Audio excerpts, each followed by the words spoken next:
भाई साहब ये गाना यूट्यूब पर आते ही गर्दा मचा दिया और खेसारी लाल यादव और रानी एक्ट्रेस ने इस पे एक रील वीडियो बना करके शेयर किया है। आप लोग मोबाइल स्क्रीन पर देख सकते हैं। भाई साहब फुल देहाती सॉन्ग है और इस पे रील वीडियो आप लोग मोबाइल स्क्रीन पर देख सकते हैं। और ये गाना कौन कौन सुना है कमेंट करके बताइएगा।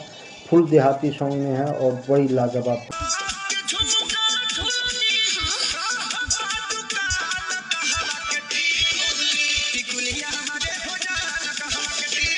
भाई साहब खेसारी लाल यादव का एक नया लुक निकल के आया है सामने। आप लोग मोबाइल स्क्रीन पर देख सकते हैं कितनी धांसू लुक है।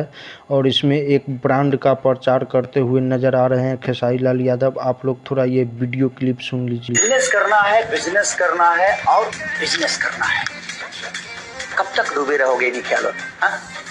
हाँ, आपको बिजनेस का सेटअप करना है और नहीं हो पा रहा है तो चलो मैं आप सबको एक ऐसे वेबसाइट से मिलवाता हूँ जो आपको